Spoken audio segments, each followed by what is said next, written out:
By jou het ons gaan lees uit Johannes 20, Johannes 12, Johannes 12 vers 20 nou. Johannes 12, soos jy weet is ons besig in hierdie lydenstyd met die tema as daar nie was nie. Ons is nou in die laaste week, die week van wat hulle in Engels noem the Holy Week, of Week of Passion. In Afrikaans noem ons dit die lydensweek of die groot lydensweek. En dit gaan spesifiek oor die feit dat Jesus in daai laaste week wat hy hier was, spesifiek gefokus het om 'n paar dinge vir oulaas te vestig by sy disippels en by die mense, en dit is later opgeteken sodat ons dit kan onthou en ons ook kan terugkyk en onsself kan gaan meet en gaan toets aan dit wat Jesus kom sê. So ons reeks was as daar nie was nie, en julle het dit nou al genoeg gehoor. Vanaand staan ons stil by as Jesus nie sy gesag gevestig het nie. As Jesus nie sy gesag gevestig het nie. Ek word vanoggend wakker met hierdie beeld en hierdie woord in my gees. En ek sien water wat oorstroom. En die oorstroming is so erg dat niemand kan beweeg nie. Dit begin eers net met 'n bietjie water en ek beweeg deur hierdie water en dan begin dit al hoe hoër raak en dit vloei al hoe sterker en dit word die strate word so gevul met die water, dit word so hoog, of dit dam so hoog op, dat niemand meer daarin kan ingaan nie. Dit vloei so sterk, dat niemand daardeur kan ry, of eers kan probeer loop nie. Dit sleer alles mee wat los staan, en in sy pad kom.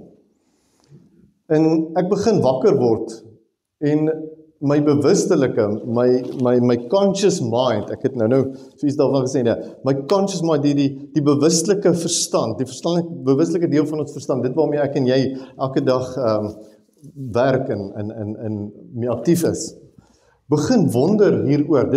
Ek is in daai staat van tussen slaap en wakker, en in hierdie staat is wanneer mense subconscious, jou subbewustelike wil ek dit amper noem, dis nie jou onderbewustelike nie, dis jou prebewustelike nie, is absoluut, daar is nie regtig Afrikaanse woord daarvoor nie. Die subconscious is so op sy hoogste versnelling op daardie oomblik, nee, dit funksioneer. So dis altyd daai oomblik van tussen wakker word en slaap, daai gedeelte, voordat die bewustelike mind inskop. En op daai oomblik wat ek hierdie beeld beleef en ervaar, begin ek vra, maar Here, wat beteken hierdie droom wat ek het, hierdie beeld wat ek het, hierdie ervaring wat ek nou het van hierdie water, wat so sterk vloei. En ek hoor dit, die Heilige Gees se stem in my gees, duidelik vanoggend wat sê, wanneer God se water begin vloei, reis dit al hoe hoër en word dit al hoe sterker, totdat dit begin oorstroom, en vat dit alles saam met dit weg. Die oorstroming vloei so sterk, dat dit onkeerbaar, onstuitbaar en onmoontlik raak, om terug te kan keer na die oue. Nou in my eerste onderhoud vir hierdie pos, ek weet nie, kan nie onthou wie van julle was daar nie, en het vraag gevra nie, dit was 'n sanitergende besigheid. In my eerste onderhoud vir die pos, het die kommissie verantwoordelik vir my gevra, wat maak ek met hierdie gemeente se visie om lyfvore te wees? En ek kan onthou, ek het vir 'n oomblik baie opgewonde geraak, en ek het 'n paar dinge begin sê, en gepraat oor 'n paar dinge, en ek weet nie eintlik alles wat het ek gesê nie uit die aard van die saak, maar die een ding wat ek spesifiek onthou, wat ek gesê is, was dat uit God, en uit sy tempel, vloei daar altyd strome van water. En toe het ek spesifiek verwys na die twee skrifgedeeltes, Esegiel 47 vers 1 tot 12, en Openbaring 22 vers 1 en 2. En dit is ek wil, jy kan dit later gaan lees as jy wil, maar ek wil vanaand so ons iets van daai watervloei van God, het ek vanoggend beleef in hierdie oomblik. Wanneer God se water begin vloei, word dit so 'n sterk stroom, dat niks dit kan keer nie, en neem dit alles weg, alles wat nie deel is van God se heilige teenwoordigheid nie, weg. Ek gaan dit weer lees. Wanneer God se water begin vloei, word dit so 'n sterk stroom dat niks dit kan keer nie, en neem dit alles wat nie deel is van God se heilige teenwoordigheid nie, weg. Die rede dat ons hier sit vanaand, die rede dat ek en u hier is in 2025, en dat ons die kerk is 'n bewys daarvan. En daarom is ons tema vanaand, as Jesus nie sy gesag gevestig het nie, as Jesus nie sy gesag gevestig het nie. Jesus se koms, sy sterwe, en dan veral sy opstanding, was so 'n vloed. Dis waarna die woord verwys.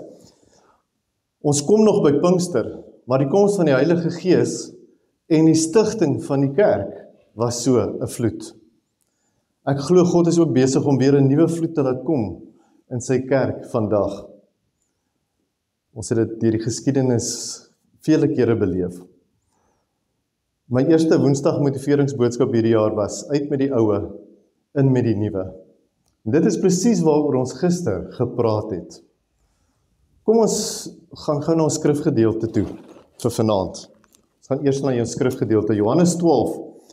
Johannes 12, ons gedeelte is vers 20 tot 36, maar ek wil net gou vir julle die eerste paar verse voor dit lees, van vers 12 af. So as jy Bybel by het, of jy toepassing het, is jy welkom om te volg. Ek lees uit die 2020 vertaling uit, omdat dit net 'n Bybel is wat baie lekker lees. Die Bybelgenootskap vir ons kom gee, geskoei op die nuutste brontekste, terug na 'n letterlike vertaling, maar in mooi goeie Afrikaans. Maak dit vir ons maklik om dit dan te lees. Die volgende dag het die groot skare wat vir die fees gekom het, en wat gehoor het dat Jesus na Jerusalem kom, palmtakke gevat, en hom tegemoet gegaan, en aanhoudend uitgeroep, Hosanna, geseënd is hy wat kom in die naam van die Here, en die koning van Israel. En Jesus het 'n jong donkie gekry en daarop gaan sit, soos daar geskryf staan, moenie vrees nie, dogter van Sion, kyk, jou koning kom, hy sit op 'n donkie vol. Sagaria 9, nee.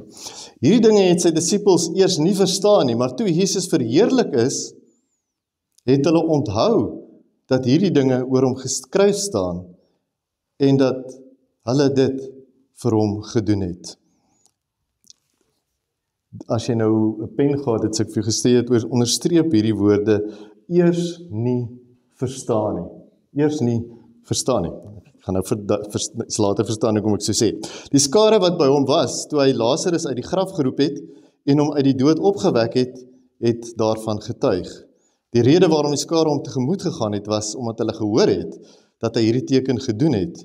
Daarop het die Fariseërs van mekaar gesê, sien julle, dat julle niks bereik nie?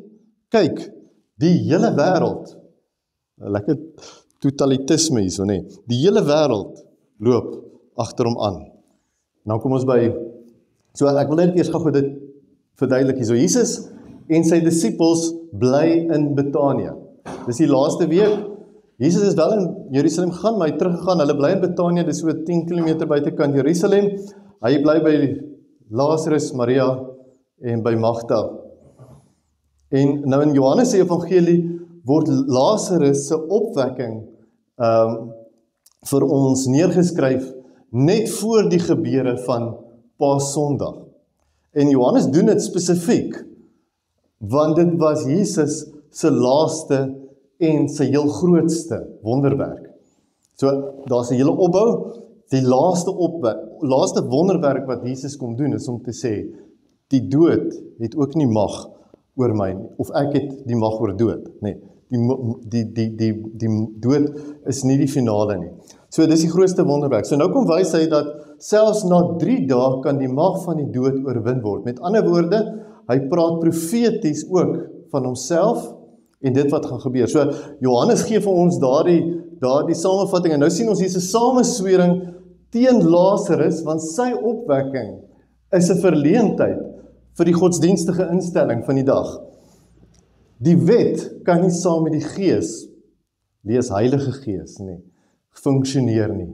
Die wet kan nie saam met die Heilige Gees funksioneer nie. Dis dood en lewe. Dood en lewe. So kom ons lees gou verder.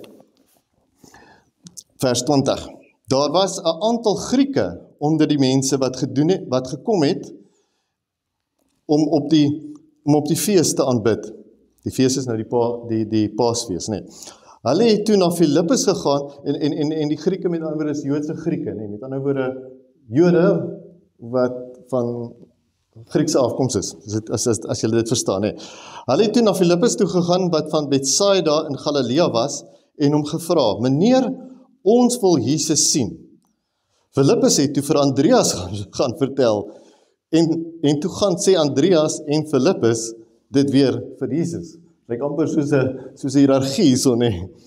Maar Jesus antwoord hulle, die uur het gekom dat die Seun van die mens verheerlik moet word.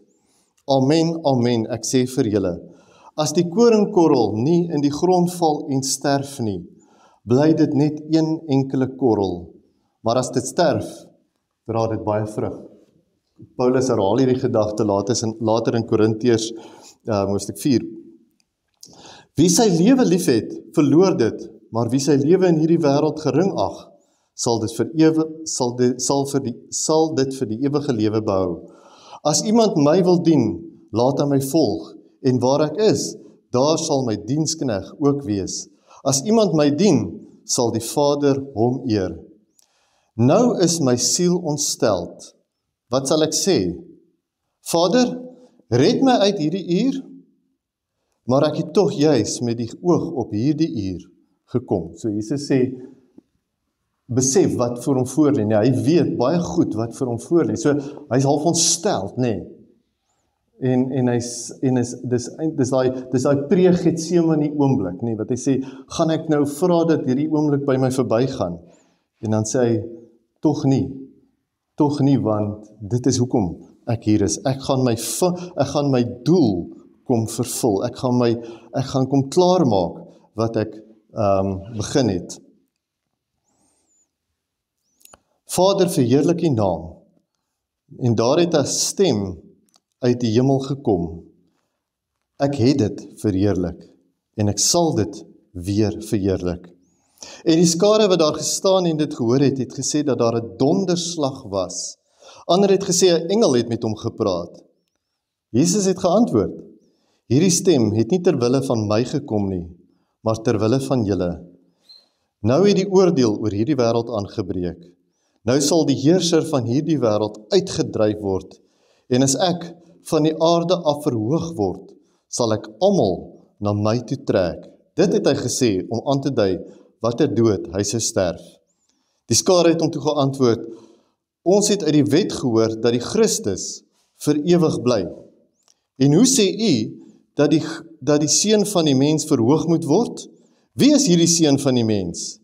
Jesus het toe vir hulle gesê, nog 'n kort tydjie is die lig by julle. Terwyl julle die lig het, leef daarvolgens, sodat die duisternis julle nie oorval nie. Wie in die duisternis leef, weet nie waarheen hy gaan nie. Terwyl julle die lig het, glo in die lig, sodat julle kinders van die lig kan wees. Toe Jesus dit gesê het, het hy weggegaan en hom van hulle onttrek. Kom ons lees net gou weer vers 28. Hy sê, Vader, verheerlik U naam. Daar het toe 'n stem uit die hemel gekom, ek het dit verheerlik en ek sal dit weer verheerlik. En die skare het daar gestaan, waar daar gestaan het dit gehoor het gesê dat daar 'n donderslag was. Ander het gesê 'n engel het met hom gepraat. Jesus het geantwoord, hierdie stem het nie ter wille van my gekom nie, maar ter wille van julle. Nou het die oordeel oor hierdie wêreld aangebreek. Nou sal die heerser van hierdie wêreld uitgedryf word. En as ek van die aarde af verhoog word, sal ek almal na my toe trek. Hier sien ons weer die onderste bo koninkryk van God. die kontradiksie van dit wat die mens dink en beplan, moet gebeur, maar nie van God af is nie. Ons sien die kontradiksie van hoe die mens dink, dit is hoe die antwoord moet lyk. Maar hoe God dinge doen, die vlees en die gees. Kom ons stap gou terug na die vorige 2 dae van Lydensweek. Jesus kom aan in Jerusalem op 'n donkie vol.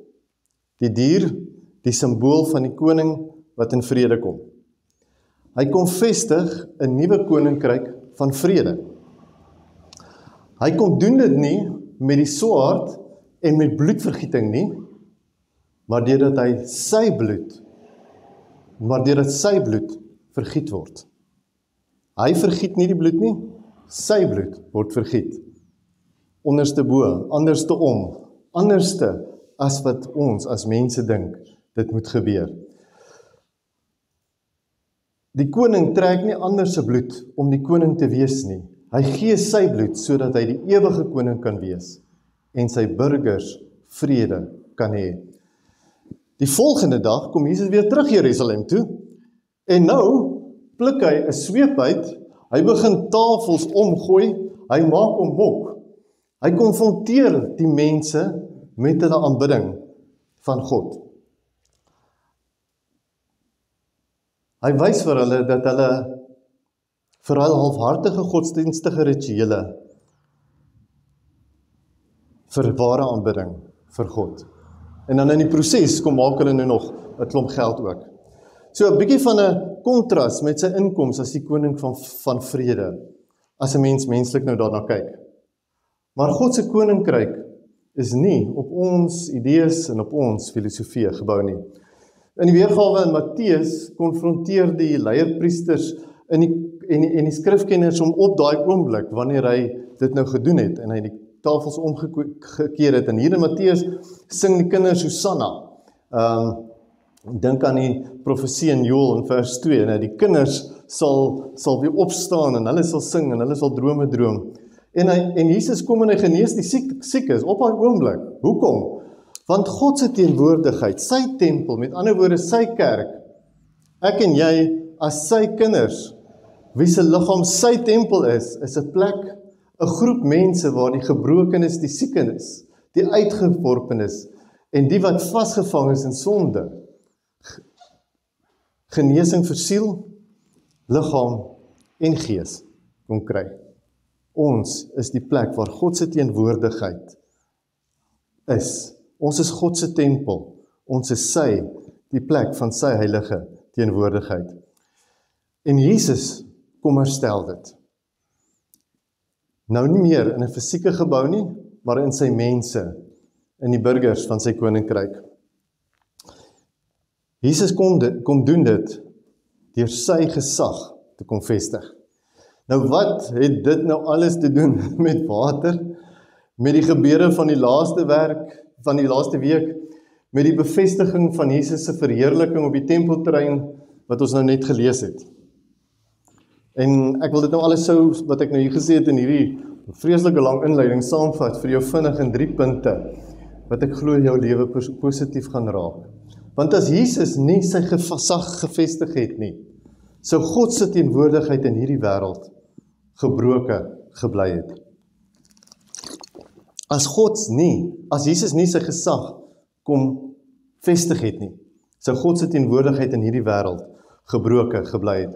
Ons het gister gesien, God kom herstel sy verhouding en sy teenwoordigheid by die mens finaal vir die laaste keer. Vir eeue gee God die mens die barmhartigheid, die mercy, die Engelse woord sê dit is my soveel beter. Hy gee vir die mens die mercy om lewe van oorvloed te kan hê in hom. Hoekom? Want God is die bron van lewe.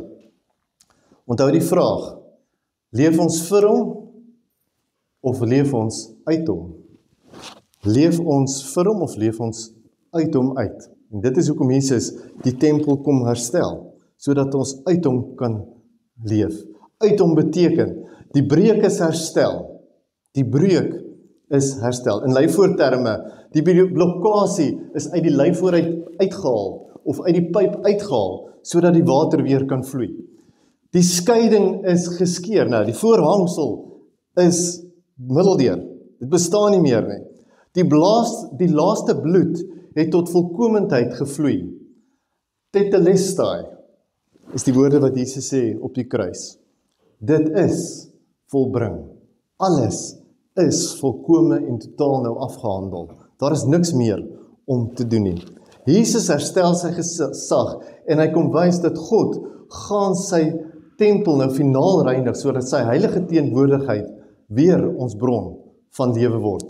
Jesus self word die hoëpriester, die advokaat en die verlosser. Die oue word deur God se stroom weggeneem. Geen offers, geen dade, geen nakoming van die wet nie. Jesus alleen. Nou is die vraag natuurlik, Tannie Joyce was het, sy het nou sommer hardop gevra. Beteken dit nou, almal is okay en daar is geen onrus op ons nie. Met ander woorde, daar's nou geen aandeel van ons of nie. Nee, inteendeel, en dit het ons nou gisteraand gesê. Die keuse is teruggegee in ons hande. God kom gee die keuse terug vir ons. Daai keuse wat die mens gemaak het in die tuin van Eden, toe die eerste tempel, die eerste sigbare simboliek van God se teenwoordigheid verbreek is, kom gee God terug vir die mens. En hy gee vir ons die keuse om te kan kies. En die keuse is, kies ons lewe of kies ons dood. Kies ons Jesus of kies ons vir onsself.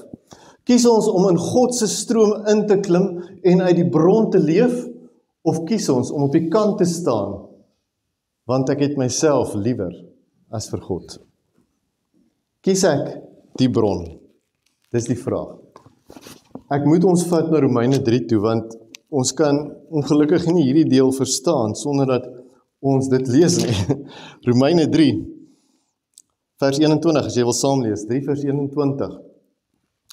Maar nou word die geregtigheid van God, waarvan die wet en die profete getuig, sonder die wet bekend gemaak. Hierdie geregtigheid gee God deur die geloof in Christus Jesus aan almal wat glo. Want daar is geen onderskeid nie. Daar is geen onderskeid nie. En dan, hierdie vers wat ons laat besef, maar hierdie tempel, hierdie teenwoordigheid, hierdie ope verhouding wat God met die mens gehad het, wat verbreek is nou weer herstel. Maar dit wat verbreek was, almal het trouens gesondig en die eer van God onderbreek by hulle. En tog word hulle God goedgunstig op grond van sy genade vrygespreek deur die bevryding in Christus Jesus. God het hom deur sy bloed daar gestel as versoeningsoffer wat deur die geloof verkry word, as bewys van sy geregtigheid, want so het hy in sy verdraagsaamheid die sondes wat voorheen gedoen is, oorgesien. Hy het sy geregtigheid in die huidige tyd bewys, om so regverdig te wees, en die wat in Jesus glo, regverdig te verklaar. En is daar dan nog sprake van roem? Dit is uitgesluit. Deur watter wet? Die wet van die werke? Nee, deur die wet van die geloof. So, Jesus se offer is finaal. Dis klaar. Hy is die bron. En in geloof kry ons dit. Geloof in Jesus, die belydenis en die verklaring en lewe uit hom as bron van God se volmaakte teenwoordigheid. Die tweede plek, sou die sonde, as Jesus nie sy gesag kom herstel het nie, sou die sonde en die gevolge van sonde ons lewe bly oorheers het.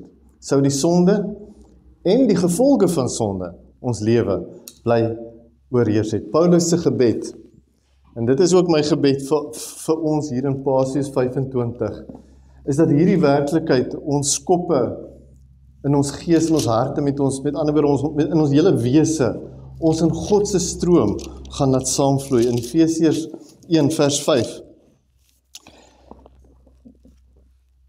bid Paulus hierdie gebed. ek jok, vers 15, sorry. Vers 15, hy sê, om hierdie rede, omdat ek gehoor het van julle geloof in die Here Jesus en julle liefde vir al die heiliges, hou ek nie op om God oor julle te dank wanneer ek in my gebede aan julle dink nie. Dan bid ek dat die God van ons Here Jesus Christus, die Vader van die heerlikheid, vir julle dit sal gee, geestelike wysheid en openbaring, wat in die kennis van hom bestaan, en dat die oë van julle harte verlig mag wees, sodat julle kan insien wat die hoop is wat sy roeping bied, wat die heerlike rykdom van sy erfenis vir die heiliges behels, wat die onvergelykbare grootheid van sy mag is, vir ons wat glo ooreenkomstig die werking van sy groot krag, wat hy uitgeoefen het in Christus toe hy hom uit die dood opgewek het, en hom laat sit het aan sy regterhand in die hemele, bo elke owerheid en gesag en mag en heerser, bo enige naam wat genoem kan word, nie alleen in hierdie bedeling nie, maar ook in die toekomstige. Hy het alles onder sy voete gestel, en hom aan die kerk gegee, as hoof oor alles. Die kerk wat sy liggaam is, die volheid van hom, wat alles in almal vol. Jesus se gesag, word herstel. Hy kom sit hom terug in die owerheid, en elke mag word aan hom onderwerp. God se stroom van volheid in en deur ons. Sonde was en is die keuse om God se teenwoordigheid te verlaat. Die keuse wat gemaak is daar in die tuin van Eden, was om uit God se teenwoordigheid uit te gaan. Dit is wat sonde doen. Dit vat ons weg. Dit haal ons uit. Dit sny ons af van die bron van lewe. Dit vorm daai blokkade in die lyfvoor of in die pyp, sodat die water nie kan deurvloei nie. Die gevolg van sonde veroorsaak dood, hartseer, pyn, lyding, gebrokenheid, soeg en sweet, konflik, ensovoorts. Die gevolge van sonde veroorsaak dat alle verhoudinge al ewig onder spanning is. Die gevolge van sonde veroorsaak dat die mens alles in sy vermoë moet doen om hierdie dors binne in hom, hierdie geestelike dors na God se stroom met sy eie pogings, maniere, godsdienstige en spirituele rituele te probeer les. Maar Jesus se gesag neem die oorheersing daarvan in ons lewe weg. In sy teenwoordigheid, wanneer ons uit sy bronne drink en wanneer ons sy gesag oor ons lewe aanvaar, is daar lewe in oorvloed. In sy teenwoordigheid. In die derde plek, as Jesus nie sy gesag herstel het nie, sou ons nie Jesus se gesagsdraers op aarde kon gewees het nie. Vers 22 weer eens, hy het alles onder sy voete gestel en hom aan die kerk gegee as hoof oor alles. Die kerk wat sy liggaam is, die volheid van hom, wat alles in almal vul. Alles in alles, all in all, sê die Engels. Jesus kom maak alles in alles. Ons, as sy kerk, het alles, wanneer ons saam is in sy naam. Ek wil nie daarop uitbrei nie, want dan gaan julle tot middernag sit. So ek weerhou my om verder daaroor te praat. Maar ons gaan nog daarby uitkom in die toekoms. Terug na ons teksvers in Johannes 12, in vers 35, net weer vinnig. Jesus sê hierso, vir hulle,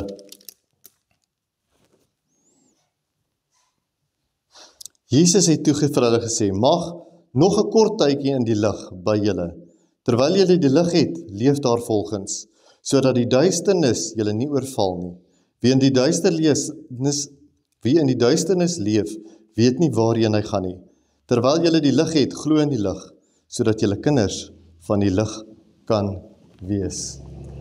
Ons is nou God se tempel. Ons is God se teenwoordigheid in hierdie sondige gemors waarin ons leef.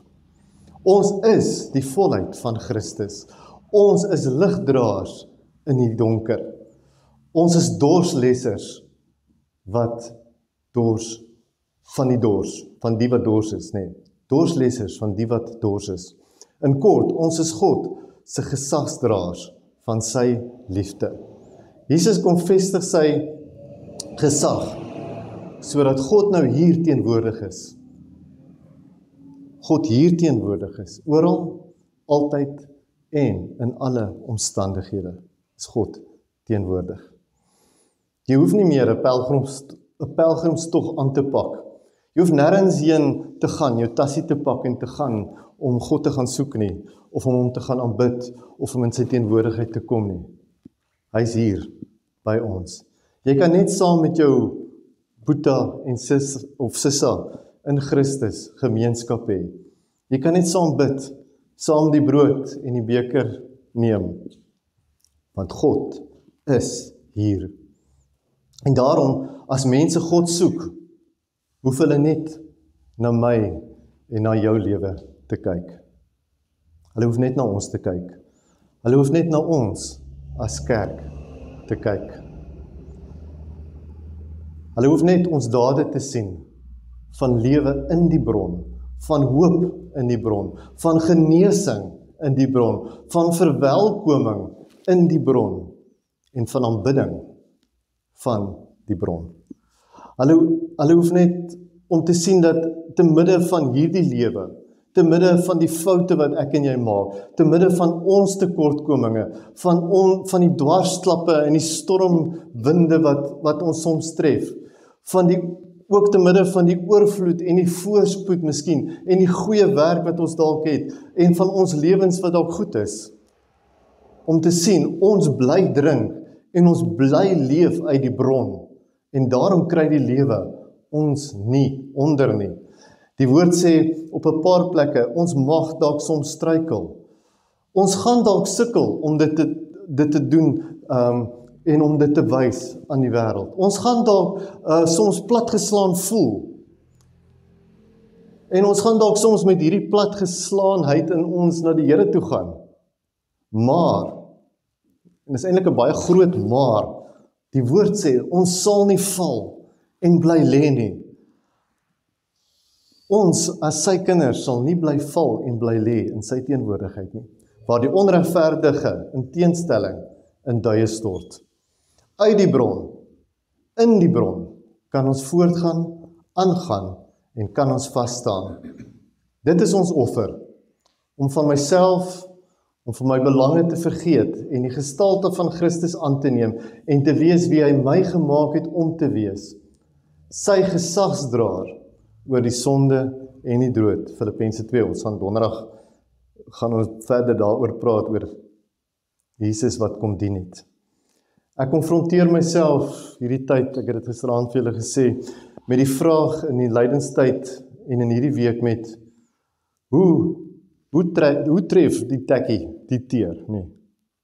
Wat beteken, met ander woorde, wat beteken my geloof in my lewe elke dag vir my? Wat straal uit my uit na die mense rondom my? En hoe help dit die mense rondom my om deel te word van die stroom van lewe wat uit sy tempel uitvloei? In mooi teologiese taal, hoe vind my geloof gestalte? Ek dink die Heilige Gees konfronteer ons met hierdie keuse. Ek glo God is besig om ons weer tot te verstaan en 'n besef te bring, te laat kom van sy teenwoordigheid in en by ons. Van sy waterstrome wat verby is, die oue weg te neem, sodat net die water van lewe is wat oorbly om ons te voed, waaruit ons drink. Ek het daarmee begin. Jesus kom vestig sy gesag, want God se water het in sy kruisiging en opstanding begin vloei. In Jesegiel en Openbaring lees ons dat hierdie stroom wat van die tempel af uitvloei, vanuit God se troon begin uitvloei, met ander woorde vanuit God se teenwoordigheid vloei, 'n rivier word waar bome langs staan en hierdie bome dra vrugte. Dit is wat ek en jy geplant is om te doen, om vrug te dra, omdat ons in hom is en uit hom leef, Johannes 15. Die Heilige Gees help ons om dit te verstaan en dit deel van ons totale wese te maak. Wat is verby? Die sonde is verby. Ons verlorenheid weens die sonde is verby. Die dood is verby. Die ewige dors is verby. Ons menslike pogings is verby. Ons afwesigheid van God se mees innerlike teenwoordigheid is verby. Ons vrees is verby. Ons ongeregtigheid is verby. Ons gebrokenheid, ons soeke na vrede, ons honger en dors na geregtigheid is verby. Ons hartseer is verby. Jesus kom vestig sy gesag. Die leuen is verbreek, geopenbaar, en dit het geen gesag meer nie. Die vyand en heerser van hierdie wêreld het nie meer gesag nie. Hy is ontroon deur Jesus. Hierdie oorstroming kom neem ons saam in 'n lewe van oorvloed, saam met hom. Dit neem ons saam in 'n lewe van oorvloed saam met hom. Die Heilige Gees nooi vir my en vir jou uit. Kom aanvaar Jesus se gesag en drink uit God se lyf voor. En word 'n boom wat vas staan. En ek sluit af met Psalm 1 se eerste 4 verse vanaand. Net om ons terug te vat na hierdie boom wat vas staan. Gelukkig is die mens wat nie die raad van goddeloses volg nie. Nie op die pad van sondaars gaan staan en nie in die byeenkoms van spotters sit nie, maar wat sy vreugde vind in die wet van die Here en sy wet dag en nag mymerend prewel. Met ander woorde, wat in God se teenwoordigheid inkom, die wet van die Gees. So iemand sal wees soos 'n boom geplant langs watersvore, wat sy vrugte op sy tyd gee en waarvan die blare nie verdor nie. Alles wat hy aanpak, gedei. Geplant langs waterstrome wat sy vrugte op sy tyd gee en waarvan die blare nie verdor nie. God se teenwoordigheid en ons is bome daarin. Amen. Dankie Vader dat U water na ons toe stroom. En dit is nie ons water nie, dit is U water van lewe. Dat dit begin het, Jesus, omdat U die gesag teruggevat het en gesê het, die heerser van hierdie wêreld sal nie meer oor ons heers nie. Dankie daarvoor. Dankie dat U gesag kom vestig het en dat U dit voortsit in en deur ons. Help ons om die volheid daarvan te kan verstaan en te bly verstaan. Ek vra dit, Vader, in die naam van Jesus ons Here. Amen.